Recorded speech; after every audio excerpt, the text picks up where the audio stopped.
जय श्री कृष्णा। तो आज मैं आपके लिए लेके आई हूँ पुरुषोत्तम मास का 8वां अध्याय।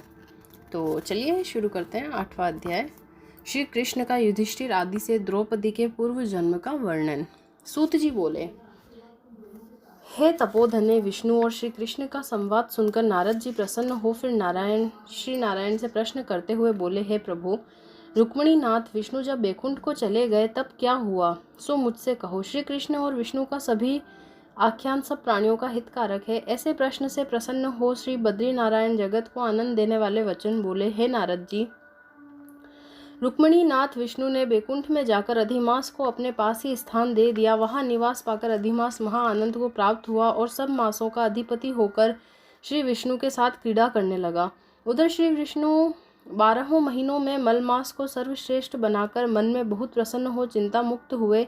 हे मुनि नारद जी, पश्चात भक्त वत्सल श्री कृष्ण युधिष्ठिर और द्रौपदी पर कृपा दृष्टि करते हुए अर्जुन से बोले, हे राजसिंह, मुझे ऐसा प्रतीत होता है कि दुख में डूबे होने से तुमने तपोवन में आकर पुरुषोत्तम मास का अनादर किया है और वृंदावन चंद्र का प्रिय मास तुम्हारे वन में रहने के समय अनजाने में चला गया। भीष्म, द्रोण और कर्ण के भय के कारण तुम लोगों को आने वाले तीसरे वर्ष के पुरुषोत्तम मास का भी ज्ञान नहीं रहा। वेदव्यास जी से प्राप्त विद्या की आराधना में लगे भयंकर युद्धशाली अर्जुन के इंद्रकील पर्वत पर चले जाने के दुख से तुम दुखित ही रहे। अब आप पूछे कि क्या करना चाहिए, तो मैं कहूँगा भाग्य का सहारा लें, क्योंकि भाग्य का लिखा अवश्य भोगना पड़ता है। जैसा होनहार होता है वैसा ही होता है। मनुष्य प्रारब्ध से ही सुख, दुख, भय, आनंद को प्राप्त होता है। अब आप अदृश्य भाग्य पर ही निर्भर रहें। हे महाराज, अब आपके दुख भोगने का दूसरा कारण और कहता हूँ। बड़ा विलक्षण इतिहास भी सुनो। यह पांचाली द्रौपदी महाभाग्यशाली पूर्व जन्म में श्रेष्ठ मेधावी ऋषि की पुत्री थी। हे राजन, कुछ काल व्यतीत होने पर अत्यंत लावण्य युक्त और मनोहर नेत्रों वाली यह द्रौपदी उस समय 10 वर्ष की थी। पिता के एक ही पुत्री थी जो सर्वगुण संपन्न और बड़ी चतुर थी। इससे यह पिता को अत्यंत प्यारी थी। यह पुत्र के समान ही रहती थी। इसने पिता का कभी भी तिरस्कार नहीं किया। यह साहित्य शास्त्र और नीति शास्त्र में भी बड़ी निपुण थी।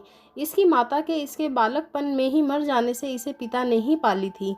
एक दिन यह पड़ोसिन सखियों का सुख देखकर स्वयं भी पुत्र पौत्र की इच्छा करने लगी और इसी चिंता में रहने लगी कि मुझे भी सद्गुण संपन्न सौभाग्यशाली पति और सुख देने वाला श्रेष्ठ पुत्र किस तरह प्राप्त होंगे। मैं अब ऐसा कौन सा कार्य करूं जिससे मुझे ज्ञान हो कि किस देवता को पूजूं, किस मुनि के पास जाऊं या किस तीर्थ में जाकर रहूं। इसी सोच में रहती थी। मेरा भाग्य कैसा सो गया है। कोई भी पुरुष मुझे पत्नी रूप में स्वीकार करने को तैयार नहीं होता। मेरे पिता इतने योग्य पंडित हैं, परंतु मेरे भाग्य से उनकी भी मति मारी गई है, क्योंकि विवाह की अवस्था होने पर भी उन्होंने मेरे योग्य वर को नहीं ढूंढा। मैं कुमारी होने से पति सुख से वंचित हूँ। मेरी जैसी सखियां पति सुख भोग रही है वैसा मैं नहीं जानती। मेरी माता मुझे बचपन में ही छोड़कर स्वर्ग क्यों चली गई। इस प्रकार शोक और मोह की तरंगों से पीड़ित हो वह थपेड़े खाती रही। उधर मेधावी ऋषि राज पृथ्वी पर कन्यादान के निमित्त योग्य वर ढूंढ रहे थे, पर ऐसा योग्य वर नहीं मिलने से उनका मनोरथ निराश हो गया। देवयोग से उनको महादारुण तीव्र ज्वर आ गया। तब ऋषिराज का शरीर ज्वर से दुख का तीव्र ज्वाला से फटने लगा और जोरों से श्वास के ऊपर श्वास लेते हुए अचेतन अवस्था में जैसे कोई मदिरा पीकर लड़खड़ाते हुए गिरता पड़ता आता है हो, उसी प्रकार घर में आकर जमीन पर गिर पड़े और पुत्री को स्मरण किया।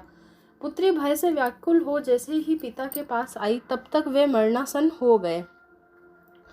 देवयोग से एकाएक कांपने लगे और कन्यादान के संबंध में जो विवाह महोत्सव की कल्पना थी वह नष्ट हो गई और पहले के किए हुए गृहस्थ धर्म के परिश्रम के प्रभाव से सांसारिक वासनाओं को छोड़कर उनके भगवान में मन को लगाया और वह मेधावी ऋषिराज श्री हरि पुरुषोत्तम नील कमल के समान श्याम वर्ण वाले त्रिभंगी मनोहर आकृति वाले भगवान को स्मरण करने लगे।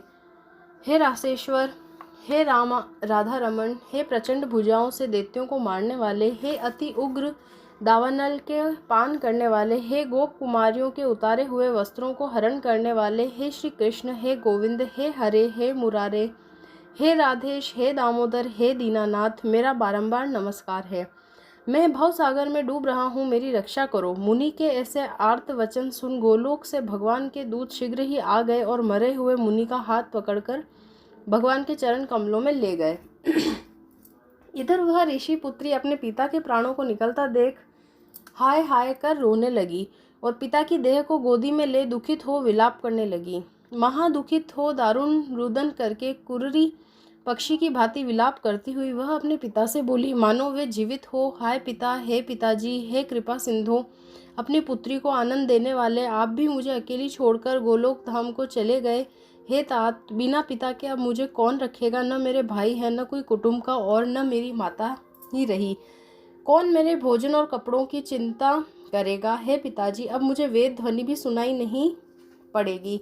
इस तुम्हारे सुने आश्रम में मैं कैसे रहूंगी? इससे मैं भी प्राण त्याग दूंगी। ऐसे जीने से क्या लाभ है? हे मुझे प्यार देने वाले पिता, बिना विवाह कार्य संपन्न किए आप कहाँ चले गए? हे तात, हे तपोनिधे, अब लौट आइए और अमृत के समान मीठी वाणी से मुझे पुकारिए। आप चुप क्यों हो गए हैं?